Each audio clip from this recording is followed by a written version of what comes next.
Hello.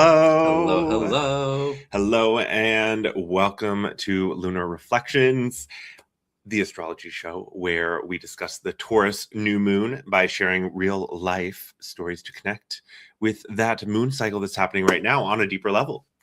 And Yeah, happy Taurus full moon. Yeah. I mean, we're like right on time here. The moon is already in Taurus right now as of this moment, just some of the earlier degrees. But the portal is open. The energy is active. We are here. And this is a really big and exciting new moon.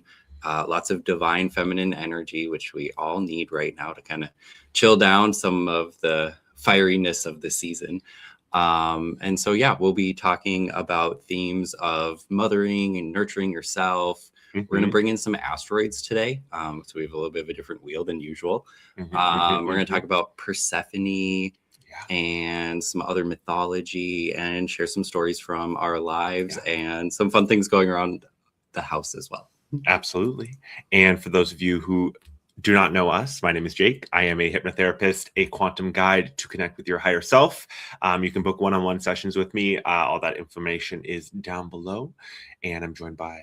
My name is Corbin. I'm a natal astrologer. I offer natal chart and birth chart readings as well as forecasts, astrology forecasts. I use traditional techniques. A lot of what I based my work on is kind of the Hellenistic lane of astrology. But I love to kind of go everywhere with it, and we'll bring in some new things today. Yeah. And of course, want to welcome in our soul tribe. Hello, friends in the chat. Hello, Lynn. Good to see you. Happy Friday. Happy Friday. Hello, Jody. Hello, Ken. Oh, what a beautiful day we're having, Beth Jody. is here too. I know, right? Isn't it beautiful out? Hopefully you all have a beautiful sun as well. It's also really warm, which I'm so grateful for as I have my shoulders out. It is, it's beautiful. I have my thighs out. I just can't see those. Absolutely. Hello, everyone, and welcome in. Happy Taurus full moon. No, new moon. Happy Taurus new moon. Before we dive into the show and sharing all that is happening, a reminder that I've got an event coming up.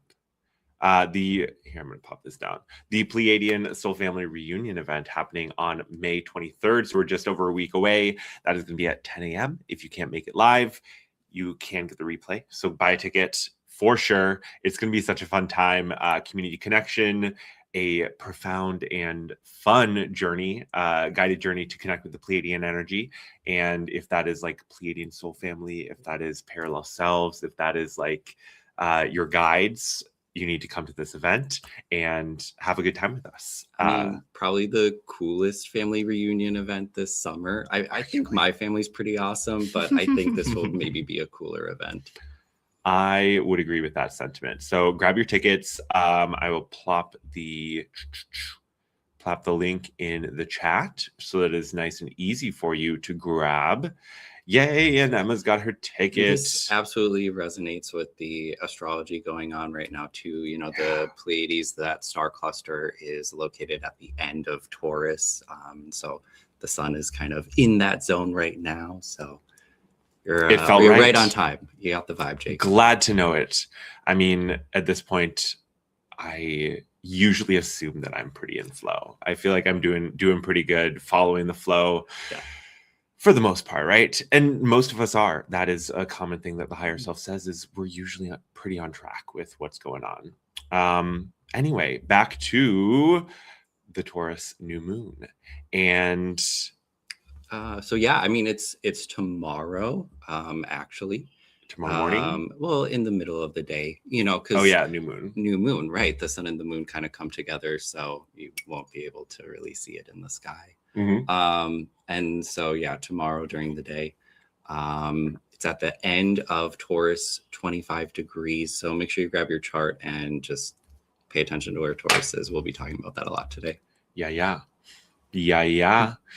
First topic, on a fairly light note, take a break. Take a breath. Yeah, honestly, I don't know about you guys, but I have felt like,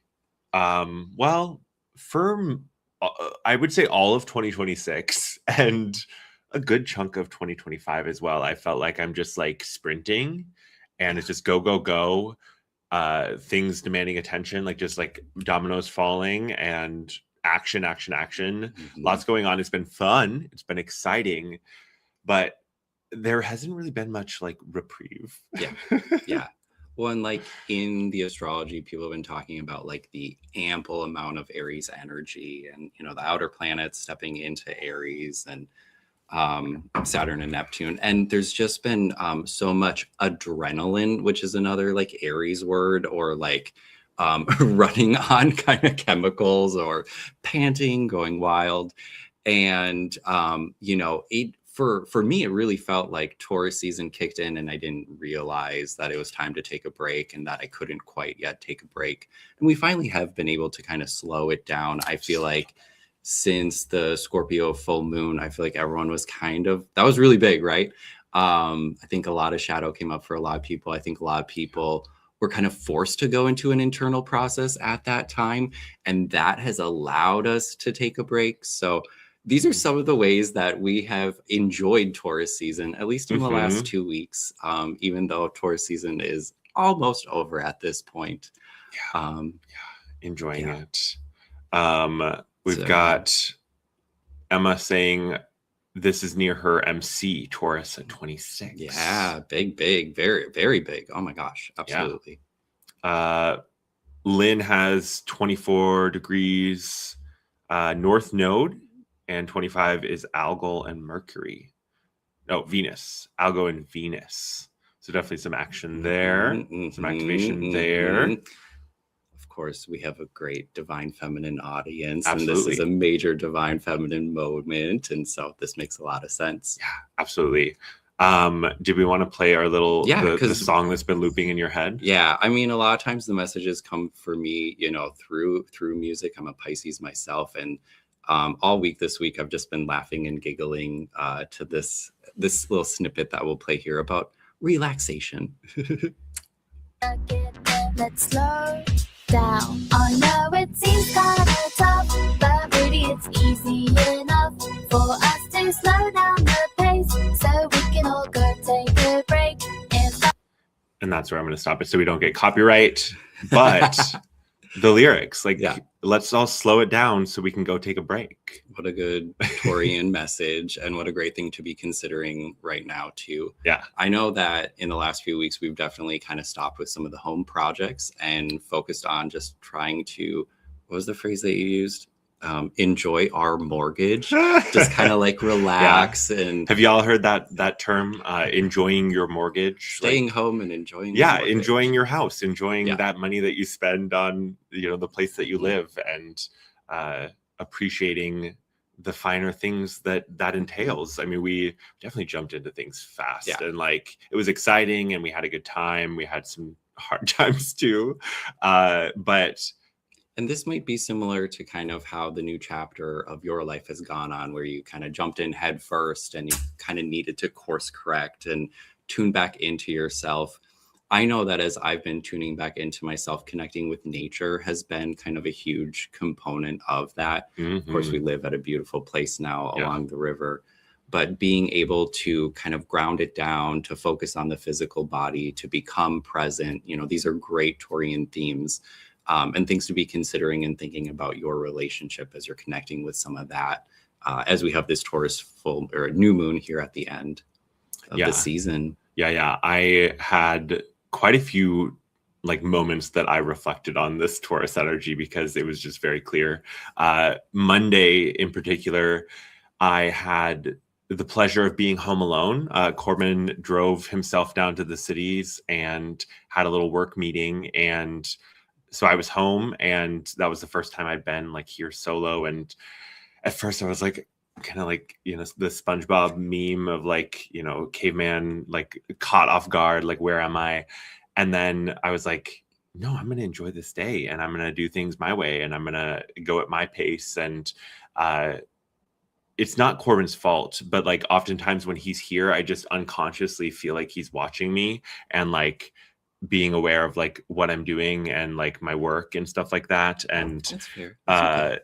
and it's mostly like a self-conscious thing about like the productivity, but when I'm home alone, I just kind of float with it. And it's like I very much leaned into the like Taurus, what did you say, fixed energy of just like doing it my way and at my pace. Oh yeah. Yeah. I mean, people with a lot of strong Taurus energy or a lot of fixed energy, definitely my way, my pace kind of folks.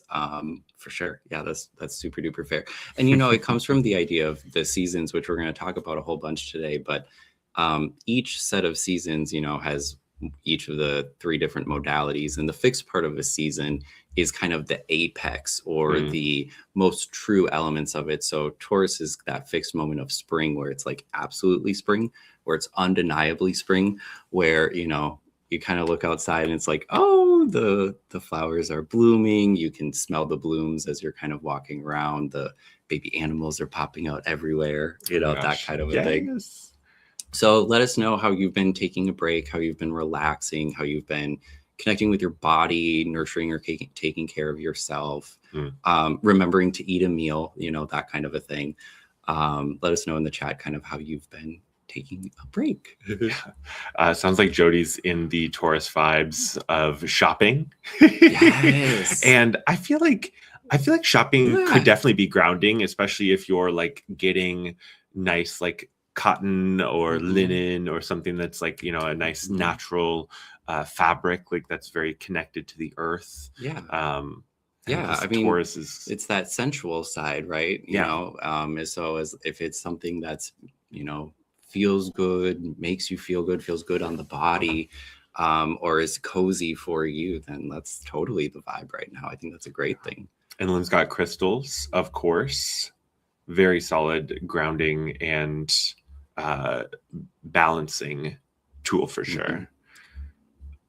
Do you want to show those cute little pictures? Want to. I want to show you guys. Forward. This was like shopping for crystals, Lynn says. Yes. This was like 10 minutes before we went live. We were a couple minutes slow because we were oohing and ahhing at the baby bunny in the front yard. But again, like undeniably spring. Look at that little guy. Sorry to folks in the Southern Hemisphere. He's so cute.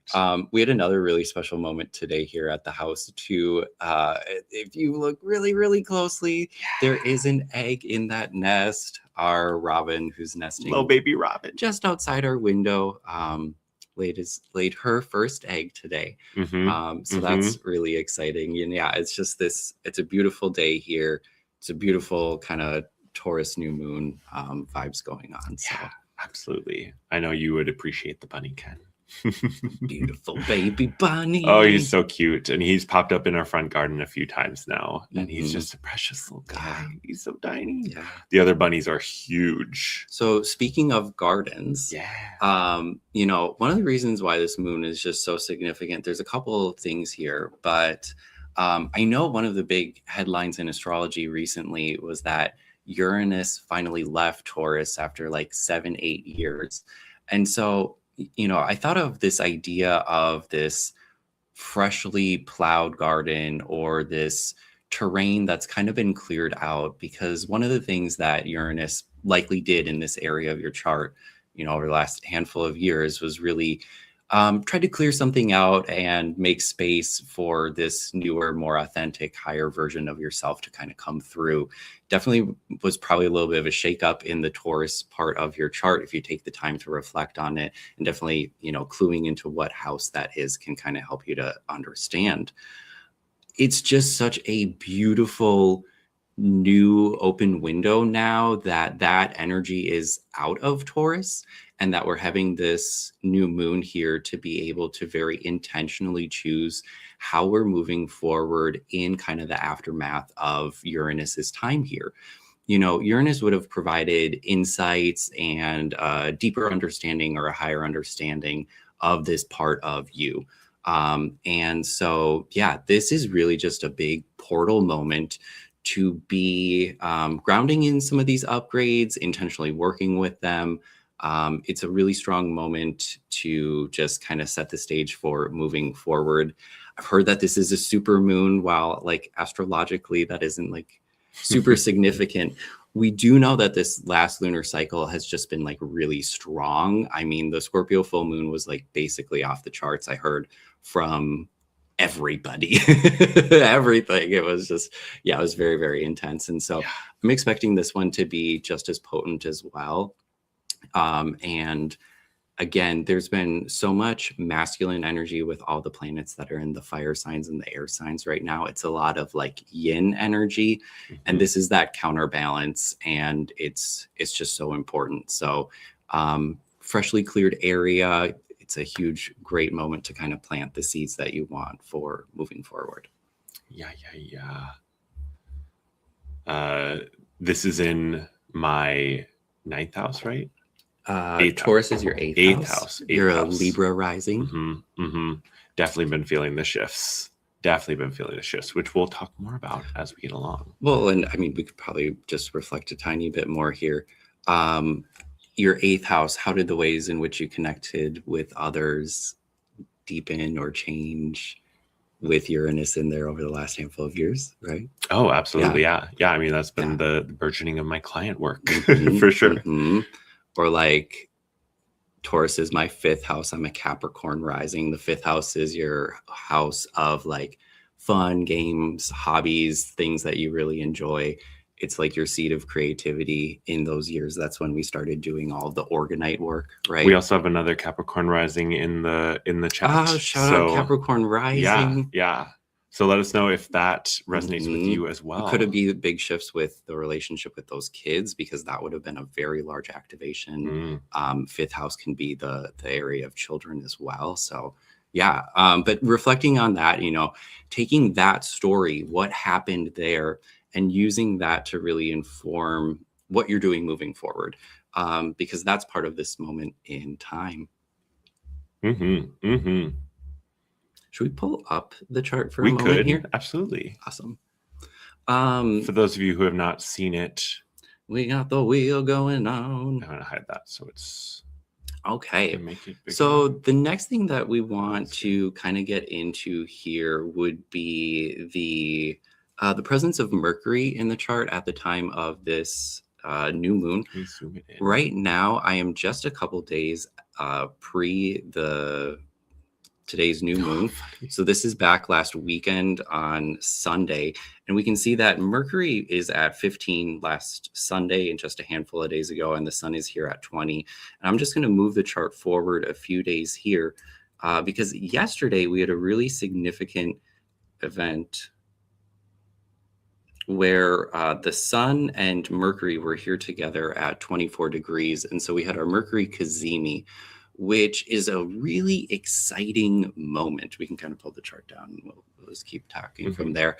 When you have a Cazimi, that's when the planet comes into the sun, and it can be seen as this idea of getting new codes from the sun, new information, new light codes, a new way of moving forward. It's definitely part of the like death and rebirth cycle that each planet goes through on its own rate.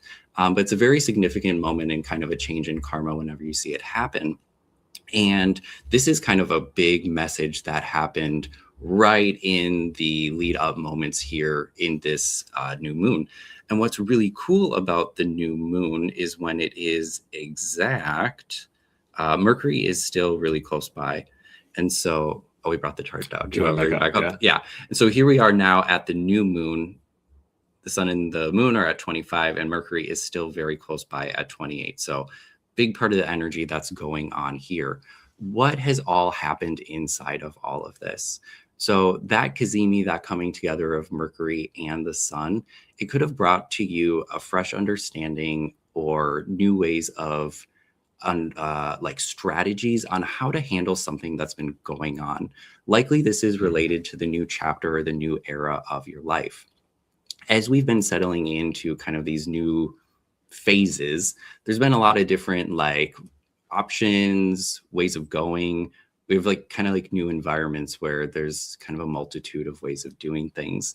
And this Mercury can kind of give you a little bit of a more practical or a more grounded or like a more secure way of going about and doing things. It also can bring you ideas or understandings about how can I be bringing more joy or pleasure into this? How can I be going about this in a way that might be easier or more comfortable for me? You know, there was this idea of taking a break. How could I maybe incorporate more breaks into what I'm doing, and not be running on that adrenaline and burning myself out?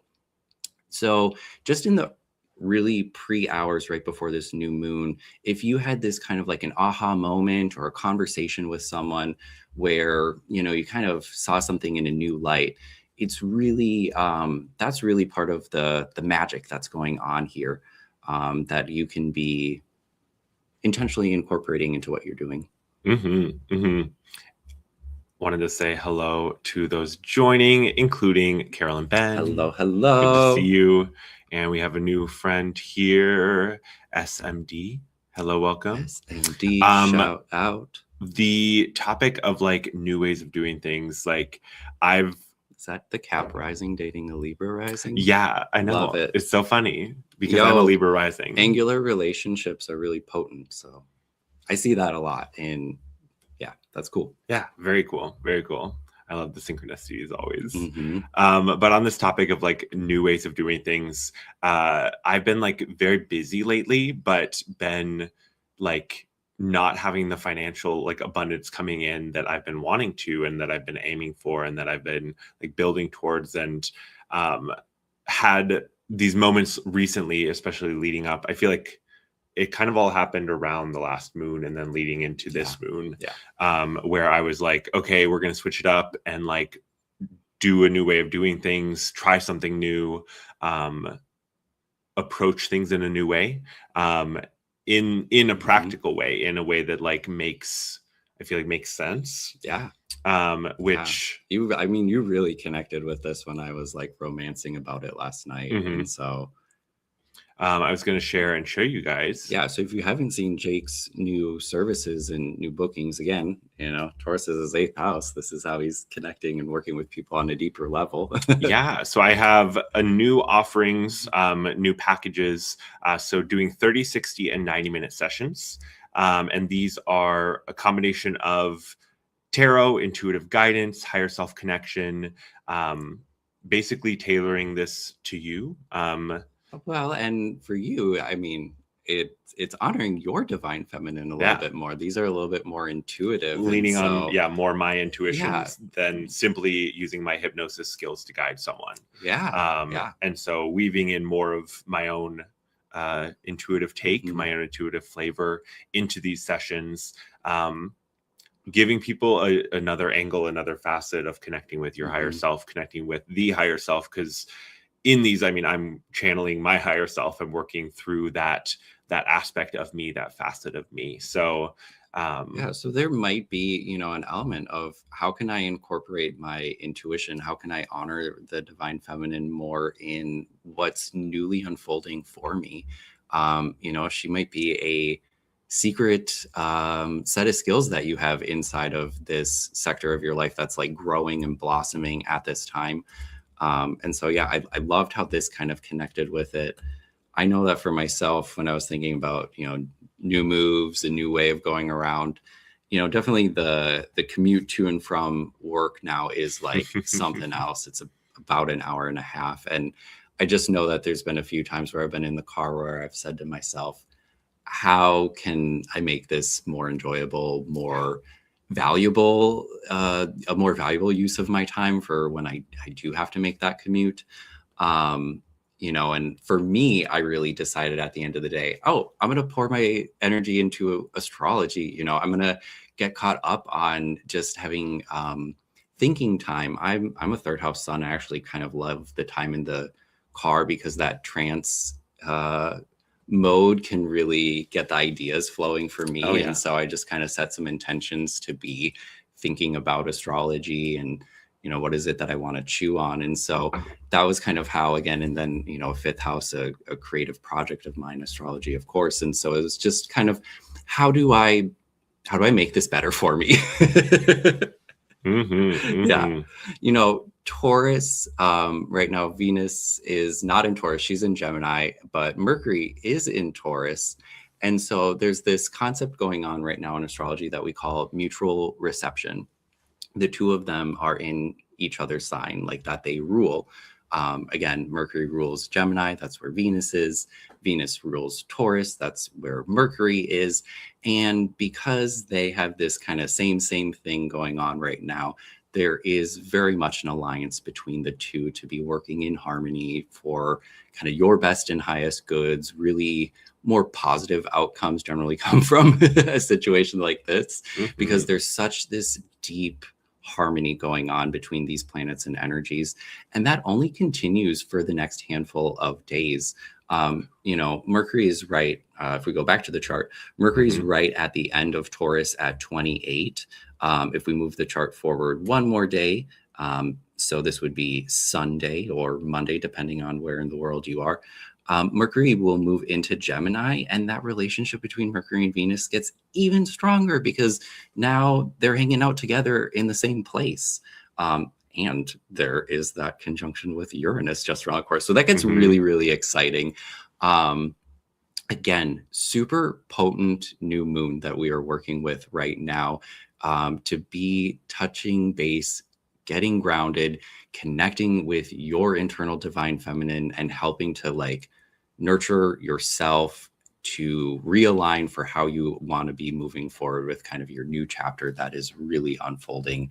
I mean, we've been in this house now for 3 weeks. We can't deny that the new chapter is here. Oh yeah. It's very much happening in a lot of ways for everyone. So feel free to share in the chats kind of what your new era is about, how things have shifted for you recently, and how you're working on balancing that out and kind of catching your breath. Yeah, because that's been a part of the work shifts too, is like, how do you work productively? How do you work in like a positive way, but like not killing yourself, like taking those breaks that you need, taking care of yourself in the process, like building something in a way that is sustainable and isn't going to burn you out. I feel like has been a part of the story too for me. Yeah. Oh yeah. I love that. Anything in the chat? We've got shout out to the chat. Well, Lynn loves her road trips as well, which makes sense. Nice to chill. I know for those of you who don't know, being on the road driving, it can put you into road hypnosis.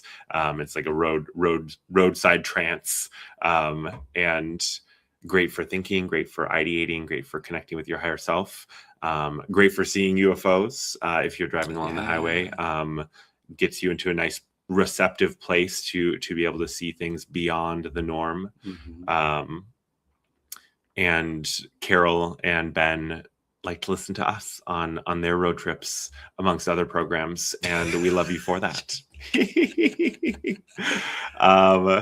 Lynn is working on past lives, healing past lives with the new modality. Yeah, so that new coming in for sure for you in a really fun way. I love that.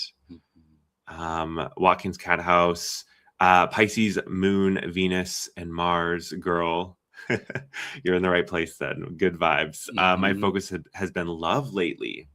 There you go. I love it. I love that. Yeah.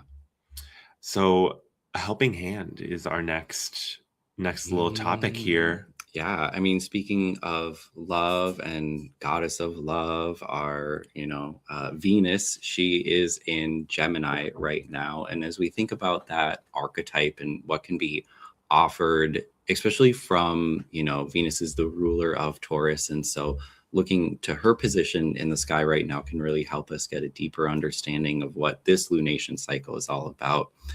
And this idea of a helping hand or, somebody else lending a hand definitely was the first thing that came to mind here. When Venus is in Gemini, she's very like social, talkative. She really wants to talk it out with you, right? She can be very adaptive to like the different situations that she finds herself in. She's all about sharing information and ideas, different perspectives. And, right away I thought, oh, what a little gift this is, because again, we're all in shifting and changing environments and like trying new things. And so being comfortable to like maybe reach out for help, but then the someone like being there to actually help you, or somebody who wants to like share that information with you, this can really point to like new relationships forming at this time, or deepening of relationships that can really help advance what it is that you want, and that other person too, because there'll be like this inherent like interest or desire, because again, Venus is giving positive outcomes at this time, really in a lot of ways. Love to hear that. And so, yeah, right. And so I just see this as such a, again, and then the mutual reception idea that we just talked about, I just see this as, you know, like, if you need help, just raise a hand and the universe will meet you halfway on this one for sure. Text your friend who you think might be able to like offer perspective, because like they probably do want to like share what their opinion is. Yeah. This reminded me of two different things. One, we've had a few moments recently, especially since moving into this new house, where we've been like calling on our friends who know things to help us out. Like, hey, yes. You're an expert in this, please help us. Oh, hey, you know about this thing. Can you give us any advice here? Hey, can we just talk through this thing? I know you've done this before. Like tapping all of our friends for all of the insight and the knowledge. So shout out to our friends who are watching this, who have helped us along this journey, because we love you. The second thing, I had such a on-point message come through a client this week. One of their questions was around resisting this habit that they were trying to break, and how, you know, their higher self said, yes, we can help you clear that now, but you still have that responsibility to hold to it as you move forward. And the question was like, how can I get help with that? Or like, can you help me with that? And the higher self was like, absolutely, please ask us for that help, ask us for that support, ask us to you know, give you that like bolster during that tough moment, because you don't have to do it alone. And especially when you're working through some of these tougher like shifts and changes with the new coming in, with these new patterns and habits and routines and experiences, leaning on your higher self, or leaning on your guides, or leaning on the Pleiadians, if you want to come to the workshop and lean on them. I feel like that would be a good thing too. But that was a couple of things that I was thinking of as you were talking about those pieces of this, because it's a common message, but especially this week, it felt very, very on point, especially with it was related to diet. And so it was like a Taurian habit as well, I feel like. Mm-hmm. Yeah. And at the same time, you know, there's a couple triggers in this chart to Pluto. You know, the moon would have made a square to Pluto before it perfected and became new. So in the very early degrees, we would have had a square to Pluto in Aquarius. And so again, that concept of, you know, your tribe, your niche, that specified area that you want to be working in, that you have this vision for. There can be people that are really supporting from that. But yeah, you had brought up something about the vulnerability, or like, you know, kind of dealing with reaching out. And so there's a little bit of that element that's being asked to negotiate inside of that square right there. Like the square with the moon can kind of bring up a difficult emotion. But as the moon moves forward and enters Gemini, then it actually hits a trine with Pluto. And so it's like reaching out, being vulnerable, very shortly turns into a connection that is valuable and beneficial for you. And that makes you feel good. So yeah, do it.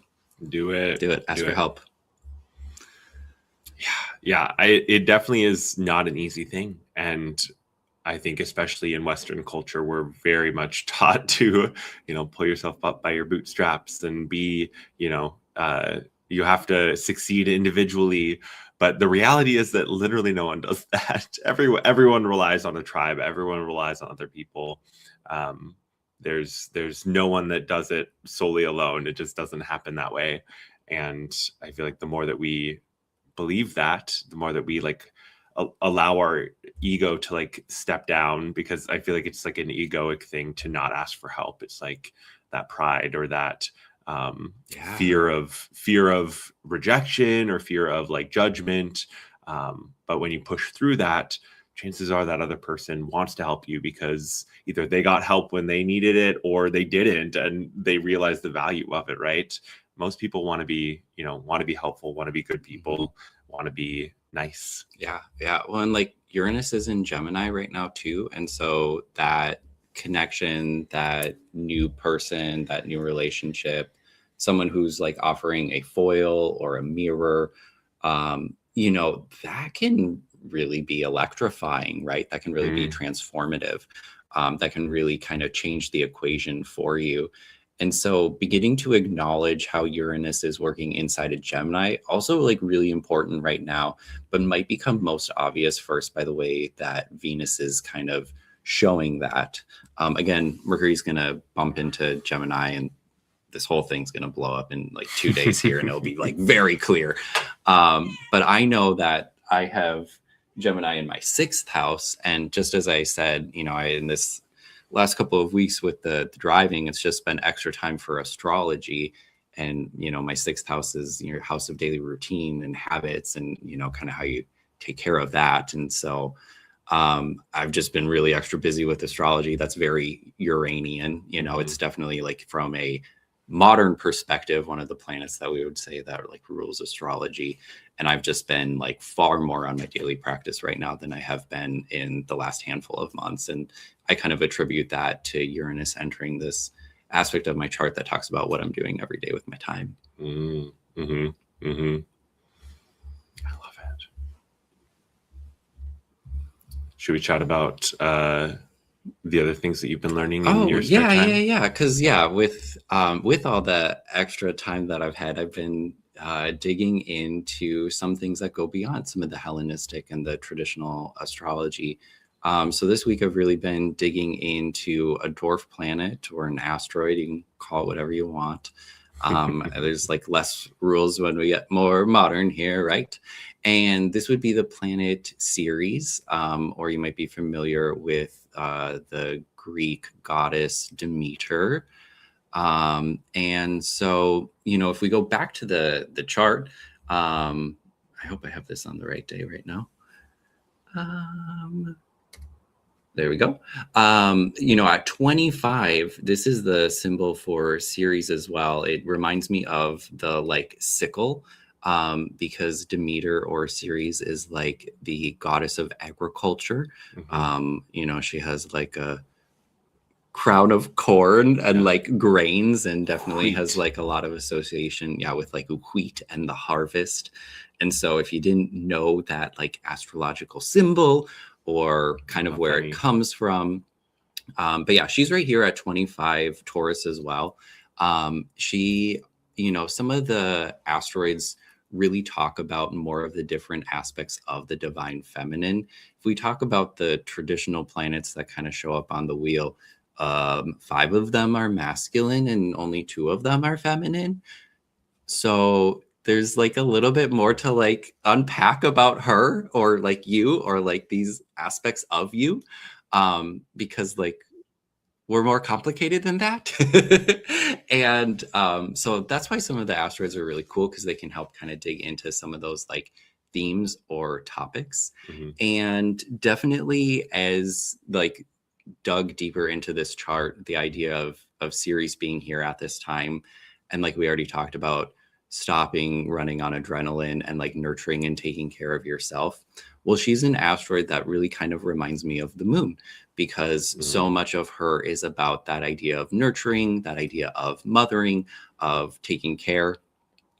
And I did recall, Jake, that time when we were passing through Cincinnati and we were getting brunch, and there was that guy like just panting.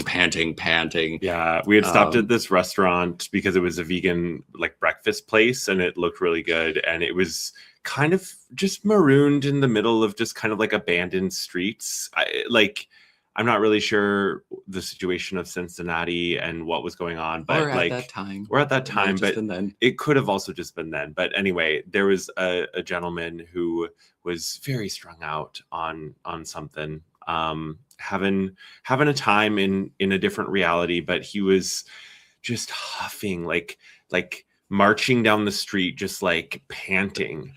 And I was like, dude, take a deep breath. Touch grass.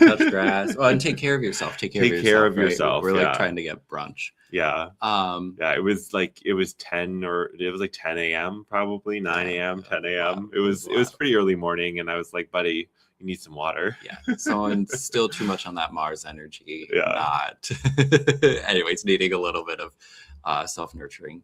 But yeah, other fun facts that I recall, she's kind of the biggest object in between Mars and Jupiter. Yeah, fun stuff. But if you want to dig into your divine feminine gifts, definitely Ceres can help you to understand some of that. There's rumors that there might be water on Ceres, or that they would be a good place to look for water. And that also just reminded me of the womb of creation, or the waters of creation. Sometimes we get meaning and association from what we can observe about the planets. Sometimes we get it from the mythology. And so, yeah, from the mythology standpoint, she's connected with the story of Persephone and kind of how we get our seasons. And Jake, you're gonna like share. Yeah, I have always loved like the Greek myths, especially mythology in general, but especially the Greek myths.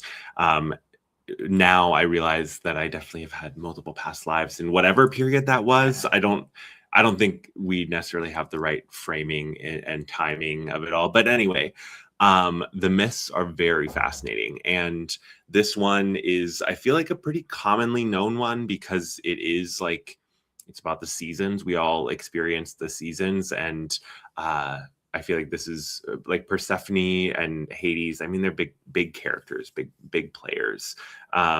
So the myth goes that Ceres, or Demeter is the mother of Persephone, and they're having a great time, like on the normal plane.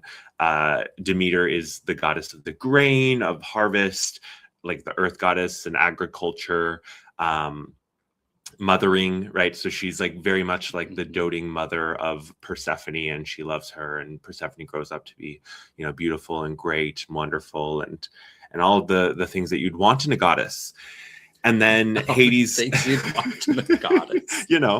And then Hades comes along, and as is, I feel like, kind of habit in the Greek myths, like the male patriarchal characters are a bit like, take, gimme. And so he took Persephone and kidnapped her and brought her down to the underworld.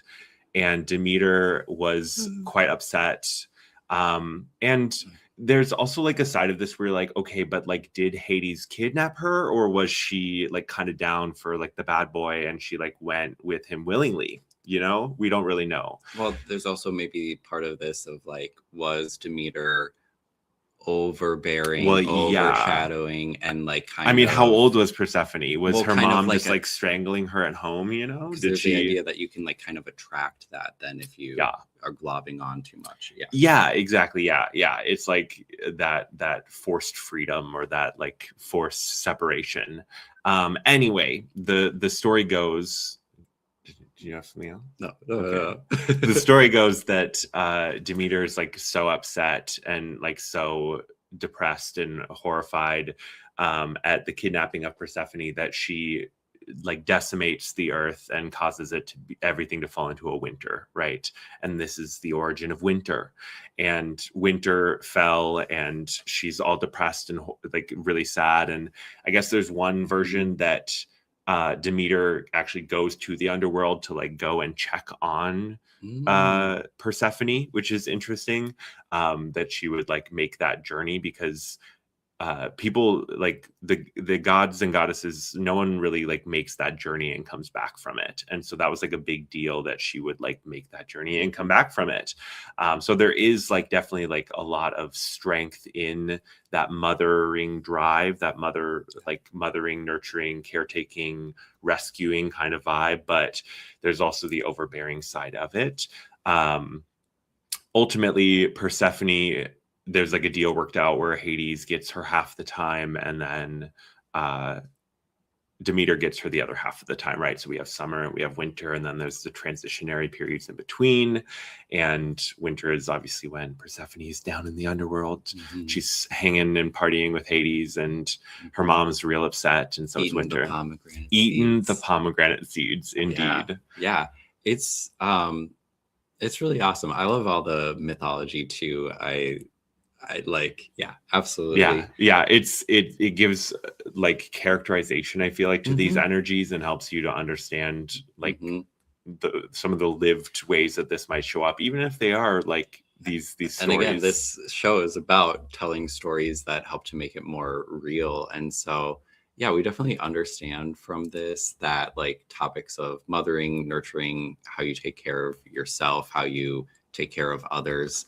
Lynn, I see that you shared that your series is at 0 Gemini. And so like, I would imagine nurturing to you could like involve some of the Gemini things, like sharing information or sharing perspective or helping someone to see something in a particular kind of way. Kind of like how we were talking about that lending that helping hand. That could have been a big part about how you received nurturing growing up, or about how you enjoy giving that as well. And so, or just like sharing information, and so if you look at where your series is inside of your natal chart, you can gain a little bit of insight kind of about how that works for you. That resonates for Lynn for sure. Oh, cool. I try when I can for sure. Yeah. And this one of the things that I was thinking about with this like Ceres energy, this Demeter energy, and this moon. We're working on saying series though, because of cereal, cereal, wheat and grain. Yes. Hey, I mean, you say however you want, but that's what I would try to tell myself, because this is just how the chain forms, right? I mean, it's how the world manifests around us. All of this stuff is coded with it, right? Everything's coded with deeper meaning and everything. And so, yeah, when I realized cereal and series, it's like, oh yeah, the goddess of wheat. Okay, I'm trying really hard to hold on to my thought. Sorry. The idea that this energy of like mothering, nurturing, like for me, I feel like I see this in the new work projects that I'm developing, the things that I'm starting to nurture and bring into existence, the things that I have nurtured and how they're coming to like maturity at this time. And I feel like some of the shadow of this can be like overbearing, or like being like smothering of like your project, or that person or that thing or that situation that you're just like nurturing and taking care of, like letting it breathe a little bit, giving the universe space to work its magic, giving your higher self the space to help you out. Because when you're overbearing, when you're over nurturing, like you don't give space for like that soul or that energy or, that thing to have its own life and have its own experiences and like grow through that. And I feel like there's some of that Demeter like smothering Persephone and not letting her live her life, or not letting her go out and do what she needed to do and learn through those experiences. So I feel like this can be a moment of like making sure you're reflecting on how you're mothering, or how you're nurturing, or how you're, bringing your thing, whatever that is, into reality too. Yeah. I love that too. And it makes me think about, last time with the Scorpio full moon, we kind of talked about like what is dying, what was in the graveyard. But this on the other side is like really supporting the seeds that you are planting and really supporting that which is growing right now. I mean, heck, she's called the Great Mother. Mhm. And so there's so much support right now in that new lane, as long as you're remembering to support these divine feminine aspects as well, and that they are part of that equation. And so, yeah, I just think like, I think about my own garden here. I was saying to Jake a few times, this is going to be the year where we have like, what is it that they call like bumper crop? A bumper crop. We're going to have like extra big harvests because, right now is like a prime time to be planting if you're here in North America, and probably actually planting around this new moon would be like really, really potent to have like a strong season for whatever it is that you're growing. Again, it's coded in everything that we do. It's not just the inner work that we do. Of course, Ceres can reflect on some of that inner work that we're doing, especially as we're working with kind of how we're nurturing and taking care of ourselves. Mm-hmm. Yeah. We got a Ceres in Taurus. Oh, 13 cool. degrees. Yeah. Look at that. So probably pretty spot on for you, which I feel like what you've been sharing has pointed it's to like that extra divine feminine energy. Yeah. Mm-hmm. Yeah. Beautiful Time for sure. Mm-hmm. Well, and definitely like a potent new time in kind of picking a new path and a direction forward, right? Like saying, I'm going to be embracing these things, just kind of how you were talking about, like the shift in how you're working right now. That's what really kind of makes me think about this energy too, of like having Ceres return back, because then she's kind of gone through her journey all the way around all the signs, picked up information, picked up, experiences, and comes back home and says, all right, now we're going to do it this way.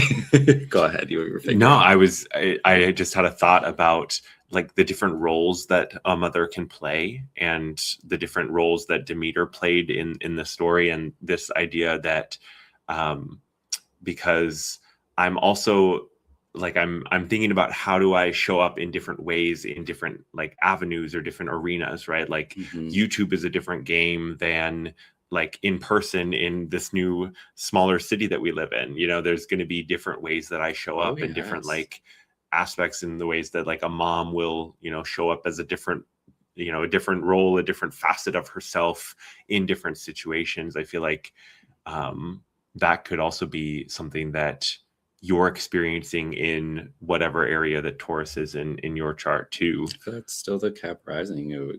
She said kids at one point. Otherwise, that creative project, whatever it is, share what your project is. Yeah. So share if any of this is resonating with you guys. Let us know. Oh, I think the last thing that we wrote down on this one was honoring the loss or the grief, because we've talked about that as being one of the big parts of the opening act. Sometimes you start by clearing it out. And I know that the Scorpio full moon 2 weeks ago had quite a bit of purge for a few people. Even physical at times, I've heard.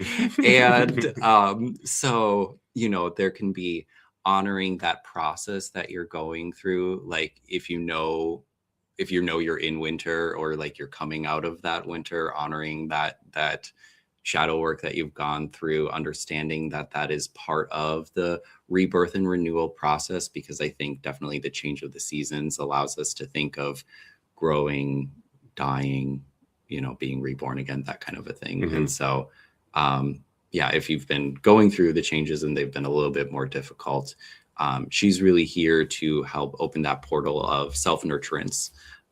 Or maybe Gemini, lean on a friend, maybe they'll provide it for you. I love it. New creative endeavor, creative project would be astrology.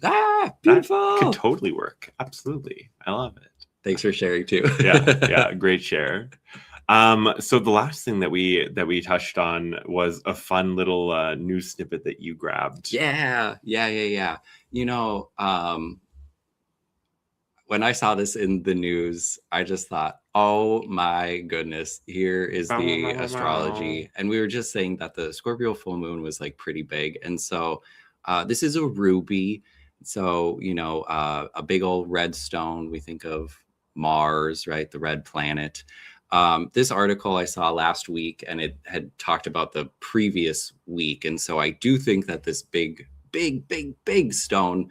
How many carats was it, or how many pounds or something? Just like a massively huge, like maybe the second biggest ruby ever they found. And it's just, to me, this is such a physical representation of when we talk about like, oh, we're doing the shadow work and you're finding your diamond, or you're finding that, like, that aha moment through like stumbling through the dark.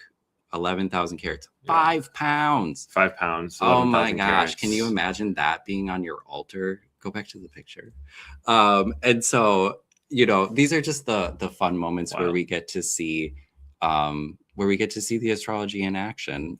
We like to talk about the mundane things and kind of the commonplace ways that the astrology shows up, because it doesn't have to be that deep at times. And yeah, this one just spoke so clearly. Mm-hmm. Oh yeah.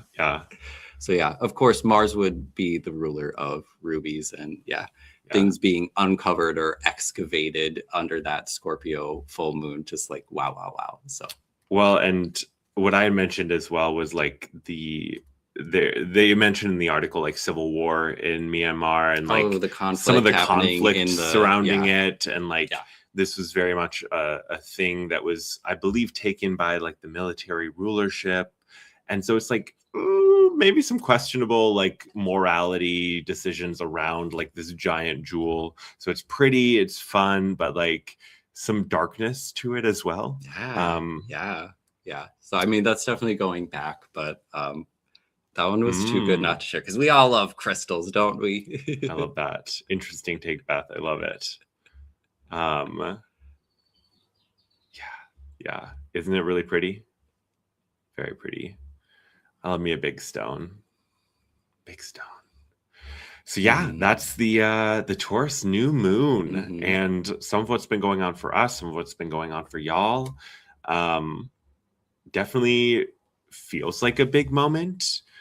Feels a little wonky, a little weird. I've heard that from a few people, feeling just a little wonky. Yeah. But I think, what did we say? Deepen your roots, this idea of grounding it down, getting out in nature. Definitely, I've had multiple moments this week where I've just like gone outside and stood in the grass barefoot, because I just needed to let it melt away, and just let the sunshine and the bird song and the coolness of the grass like pull me out of that funk, pull me out of that wherever I was. I've been a few different places, but really like nature, I feel like is such a cliche part of Taurus, but such an accurate part of Taurus. And I think 2 weeks ago we really talked about that concept of conscious like decision making. Yeah, but it's such a good word for it. It's such a fun phrase.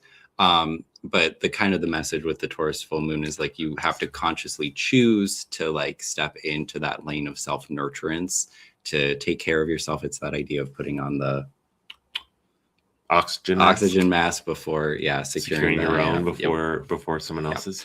But really now knowing that we have to be intentional about that we have to kind of make that choice every single day. But choosing the time to do that is really going to make the journey so much more enjoyable moving forward.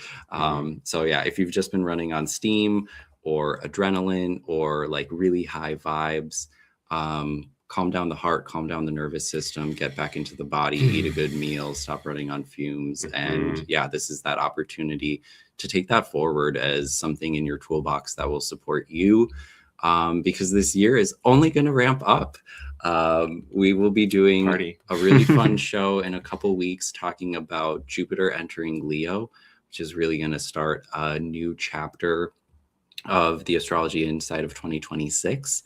And that's just more of that fire energy. Like I said, there's not really a lot of internal reflective moments of respite moving forward. So take this for what it's worth. To answer your question, Lynn, yes, I have been barefoot in the river, but it's receded quite a bit right now, and it's very muddy. And so I have not mucked my way through there quite yet, but I have, and I love it. And fifth house stuff. Yeah. Yep. That sounds about right. Scorpio daughter being sick. Oh, yeah. Mhm. Well, yeah, I mean, Scorpio.